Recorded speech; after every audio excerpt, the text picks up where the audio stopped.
UFC Fight Night, St. Louis. I'm going to break down every single fight on this card in just phenomenal detail. You're not going to believe how much work and effort goes into breaking down all the little intricate details that make up a cage fight.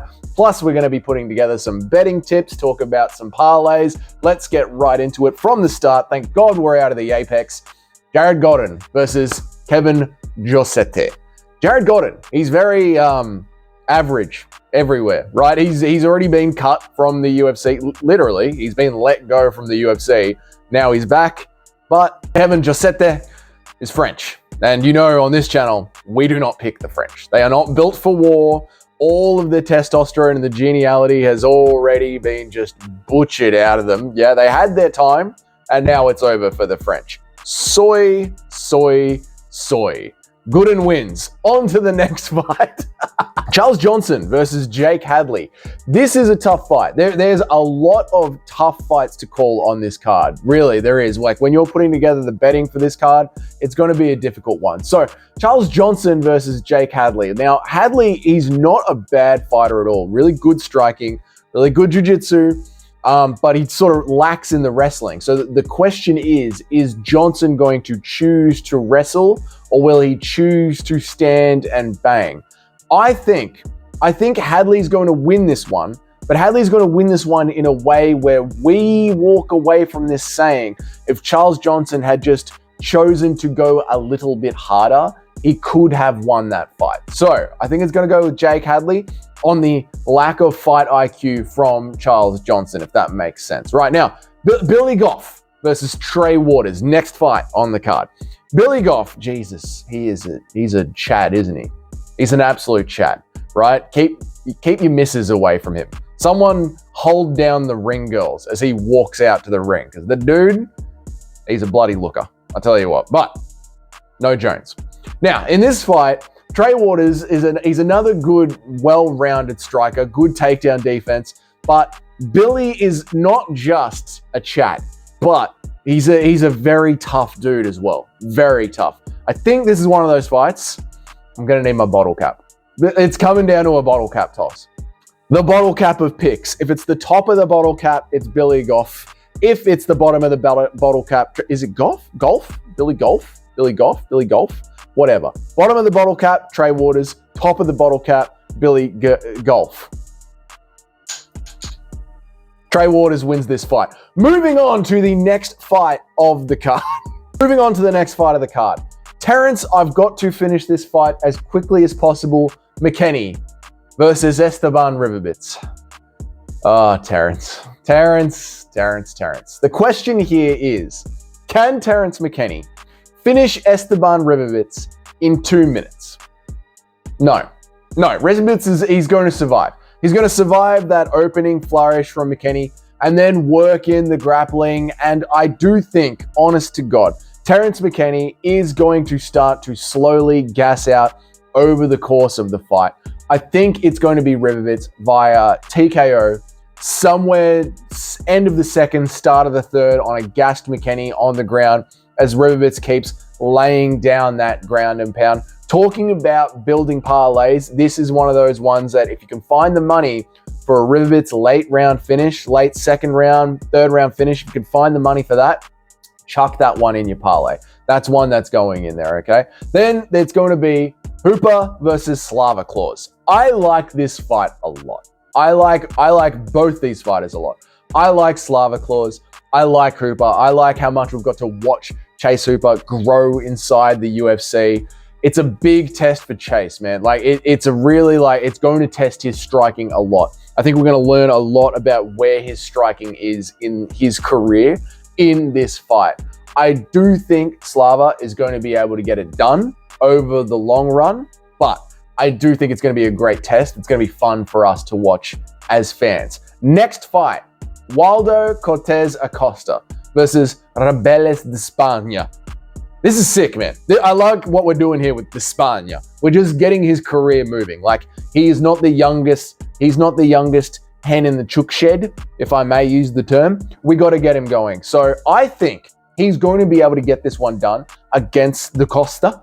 Not because Costa's not a talented UFC fighter. He really is. I just think Despaigne has done enough with his Taekwondo in the past, and this really is just sort of like a gut check. Like if he is him, if he is the guy that we are saying that he is, he should be able to win this one. I believe that he is the guy that we're saying he is, so I'm going to be going with Despaigne. If you're putting a parlay together, put him on there via knockout. Alex Caceres versus Sean Woodson. This is the lanky off. No need for a ladder match. We got these two guys. They brought their own ladder.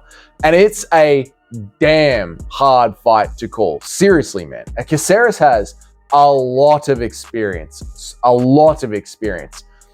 Woodson got the win over Charles Jourdain. It was a good striking match. Charles Woodson is so good with his boxing, always on the out. Look at him. Of course he fights from the outside. He could tap me on the shoulder right now. From America, he could tap me on the shoulder. I'm in Melbourne.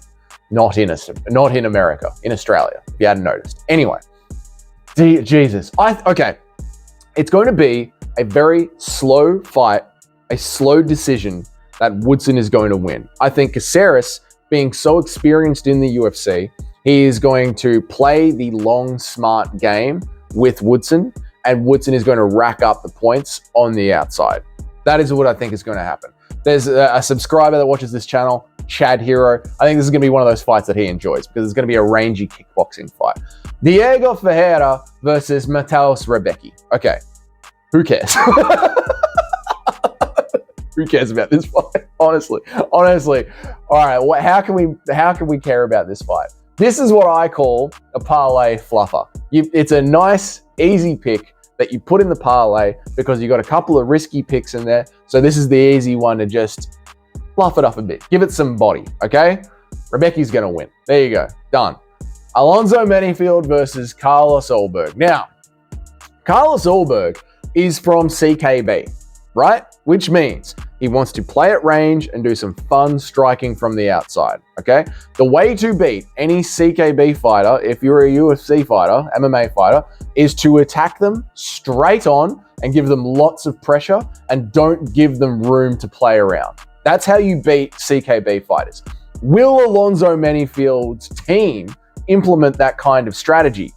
Alonzo Menifield's team is that Rose Namajunas couple coach team thing going on. And they like to think of themselves as clever fighters. So I think Alonzo Menifield is going to play the smart game and stand and strike in a technical way with Carlos Ulberg. And Carlos Ulberg is either going to end up catching him or winning via a long drawn-out decision. I think Carlos Ulberg is going to win this one. And again, if Alonzo Menifield had just pushed forward, he could have won that fight. You can already see how this fight is going to play out. You know what I'm saying? Next fight on the card, as I cover every single fight on this card, technically in deep analysis, deep detail. Buckley versus Rozaboyev. This card is hard to call. It is hard to call. There's a lot of close fights on this one. Rozaboyev is one of those new era Easterners, okay? What I mean by that is that he has this amazing wrestling base, like everyone from the East does, but he also has hands now. Buckley doing very well at 170, looked great against Luque. Luque seriously, kind of quit though, right? I think what's going to happen in this fight is Rozaboyev is going to channel his inner Hanato Moicano. I cannot afford to lose. I think that's what's going to happen. And he is going to go back to old school grappling. Grappling. And he's going to get the win over Buckley. And Buckley's going to regret ever putting himself on this card. Just my call. Let's see what everyone else goes with. But that's what I think is going to happen. Derek Lewis, the main event, versus Rodrigo Nascimento. Oh man, this hurts. This one's going to suck. I know you guys are going to get angry at this, but we're here now. So, Derek Lewis. Ladies and gentlemen, I love Derek Lewis. I love Derek just stand up Lewis. I love Derek my balls was hot Lewis. I love Derek has got the most knockouts in the UFC Lewis. Derek Lewis just stand up plan has not been the same since his back surgeries, since his back issues. And now Derek Lewis, I get the most knockouts in the UFC, has this horrible habit. Go back and watch his last 5 fights. He's got this horrible habit of any time wind hits his chin or rain or some pollen off a flower, anytime anything hits his chin, light from his phone screen hits his chin and he just falls over. And I think Rozaboyev is going to throw a big meaty hook. Lucas Tracy, do not copyright this video because I said big meaty hook. But Lucas, I think Rozaboyev is going to throw some big meaty hooks. They're going to land on Derek Lewis's chin. He's not going to get cleaned up like clean knockout, but he is going to fall over. And then Rozaboyev is going to attack him with the grappling.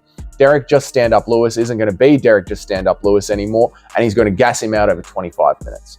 I see that is what's going to happen here. It sucks, I know, but we're at that stage. Tony Ferguson is no longer El Kukui. Nick Diaz is no longer Nick Diaz. He's an old man.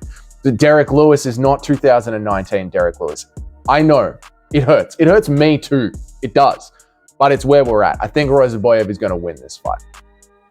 That's my deep analysis of every single fight on UFC St. Louis. There will not be a live stream for this week's video because I'll be away. I'm going to be watching it in the car on the drive home. But I will catch you guys in the next video. Let me know what is your parlay going to be. Put it down there in the comments. If you enjoyed this video, go ahead and hit that subscribe button. Prediction videos don't tend to do very well, but we're an MMA channel, so I got to get them out. It is what it is. Prediction video, out, done. That's what I think is going to happen on the fights. I will see you guys in the next one, and that's it. That's the end of the video. So yeah.